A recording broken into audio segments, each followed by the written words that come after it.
year is 210 before our era.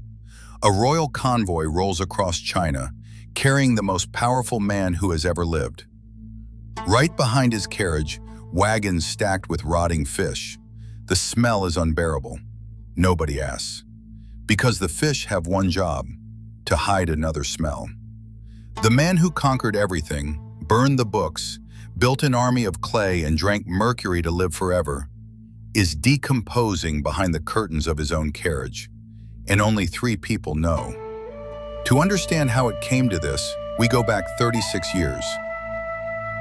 246 BC, the boy on the throne of Qin is 13 years old, and nearly everyone around him is dangerous. Real power belongs to Lu Buwei, the merchant who bought his father's way to the crown, and whom court gossip names his true father. His own mother takes a lover who plots a coup. At 21, Ying Zheng strikes first. The rebellion is crushed, the lover torn apart by chariots, his mother locked away, and the untouchable Lu Buwei drinks poison. The lesson lands early and stays forever. Trust no one. Keep everyone afraid. What follows is not a war. It is a countdown. The machine Shang Yang built has waited a century for a driver willing to push it to the floor. Now it has one. 230 BC, Han falls. 2 years later, Zhao, the old enemy of Changping.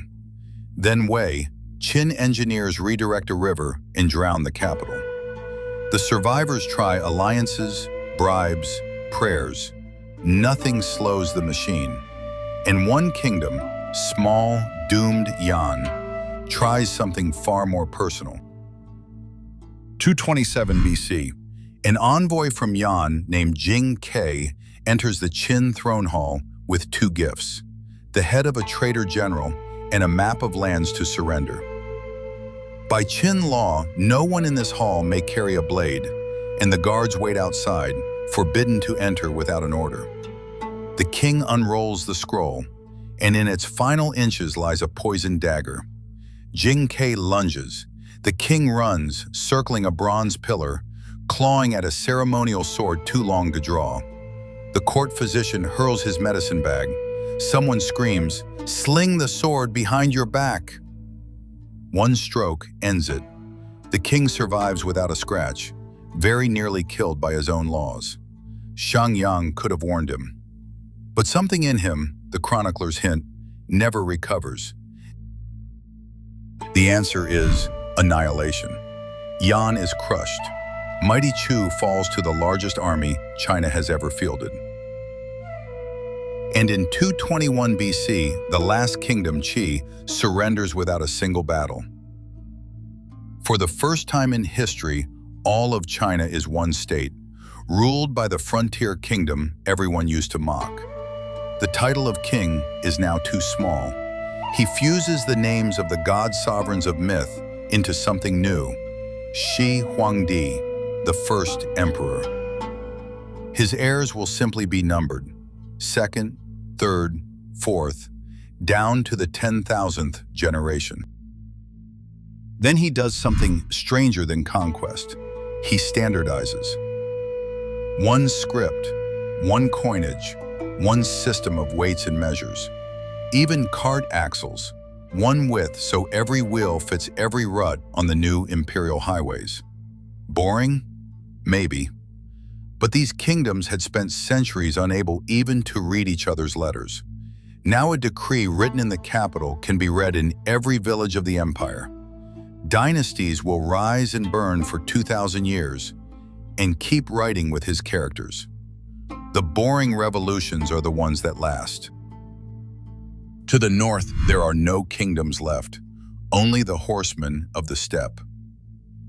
So 300,000 soldiers march north, trailed by endless columns of convicts, with orders to join the old border walls of the conquered kingdoms into one. It climbs mountains and crosses deserts, rammed earth, stone, and human attrition no one bothers to count. Later generations will call it the longest cemetery on Earth. The brick wall on the postcards comes centuries later, but the idea, The scar across the map is his. At court, scholars keep doing what scholars do, comparing the present to the past unfavorably. Chancellor Li Si proposes a fix. If the past is the problem, delete it. 213 BC, every history except Qin's own goes into the fire. Poetry, philosophy, the 100 schools of thought, ash. Only manuals on farming, medicine, and divination are spared. A year later, 460 scholars are executed. Ancient sources insist they were buried alive. When the crown prince Fusu protests, his father exiles him to the wall. Remember Fusu, he has an appointment with the fish cart. Having conquered everything under heaven, the emperor declares war on the one enemy left, death. Sorcerers sail east to find the islands of the immortals. One of them, Shu Fu, takes 3,000 boys and girls and never returns. Legend says they became Japan. The court alchemists offer something more dependable, pills of Mercury. And so the most powerful man alive eats poison every day in order to live forever. He grows secretive and strange, sleeps in a different palace every night, moves through covered tunnels, and anyone who reveals his location dies. At court, the very word death is forbidden. Yet quietly, since the year a 13-year-old was crowned, a second project has been digging itself into a hillside. Call it Plan B. 700,000 workers carve a tomb the size of a city, rivers of liquid mercury beneath a bronze sky, crossbows rigged to greet intruders, and to guard it, an army. 8,000 soldiers of clay, life-sized, no two faces alike. The craftsmen who know the layout are sealed inside. In 1974, farmers digging a well will break into that silence and hand the emperor his immortality after all, just not the kind he paid for. 210 BC, a place called Shakyu, Sand Hill. On the 5th grand tour of his empire, the Mercury finally wins. The first emperor is dead at 49. Which brings us back to the convoy. Announcing the death of a god is dangerous, so 3 men decide not to. The eunuch Zhao Gao, Chancellor Li Si, and Hu Hai, a younger son soft enough to steer. They forge the will. Far to the north, Fusu receives his father's written order to die, and, obedient to the end, obeys.